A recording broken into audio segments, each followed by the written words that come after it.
In this demo, I will be showing how I paint sky and water reflection on large watercolor paper. In this picture, you can see a few colors that I pre-mixed. On the top left corner, there is a rose sienna with a little bit of rose madder genuine. In the center, there is more rose madder mixed with rose sienna, and the rose madder is dominating. I also have cerulean blue, cobalt blue, neutral tint. Before painting, I need to make sure that my paper is really wet, so I spray water around the paper, and you could possibly use just a brush, and here I'm using brush anyway just to make sure that water is everywhere and the paper is equally moist throughout. I'm starting to apply my first color, raw sienna, on the area around the sun located on my right side.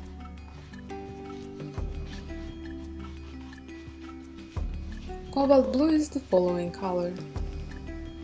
In general, paper dries out starting from the edges, and since my paper is positioned on the wall, then the top corners are gonna be drying out faster.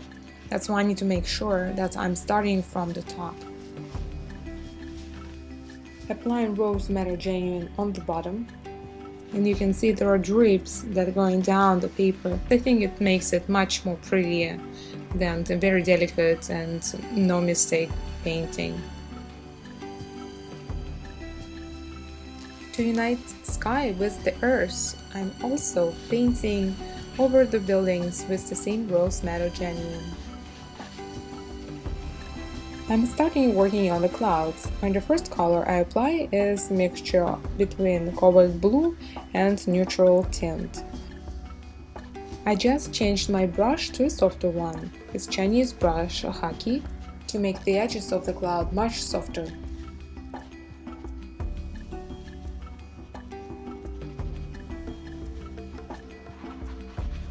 And again, applying color with the harder brush, and then switching to a softer one.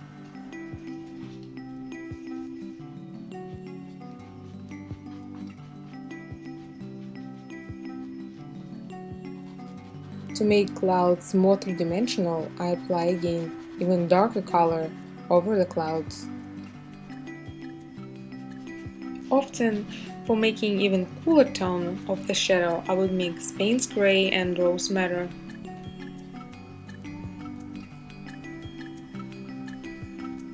To enhance the effect of the sunset, I would paint Rose Madder on the lower part of horizon. Now notice how I'm shaking the brush in order to remove the excess of the water. I need to make sure that the brush is not too wet, otherwise the colors will run.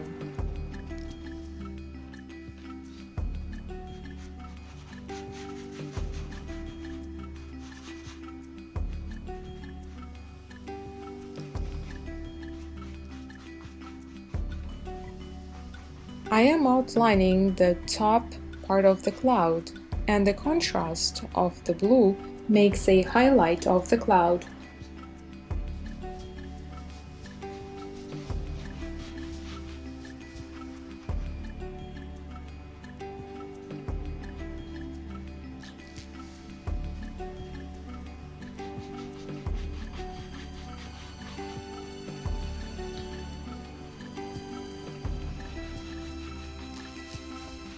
My paper has dried out, and I need to continue on misting it with a spray bottle.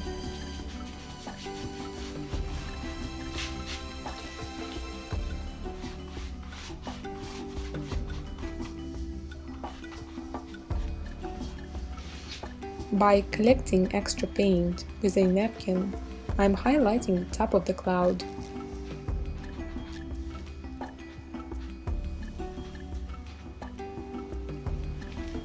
It is time to paint the reflection, and of course I have pre-wetted my paper before starting applying the color.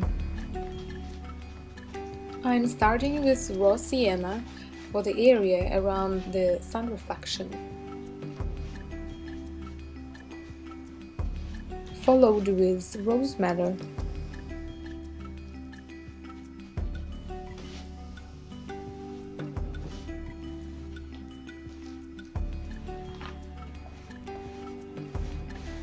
And again, collecting extra paint with a paper towel, a very useful technique.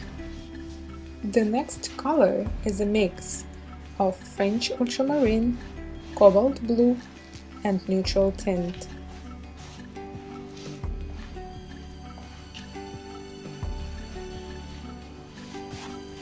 When the color is dry, it's usually becoming more pale, and that's why I'm adding more of a darker color of Payne's Gray. At this point, my first wash of sky and water reflection is completed. I will continue working on this painting. Ground and the shadows will be much darker. I hope my demonstration was useful. Enjoy working with watercolor and be creative.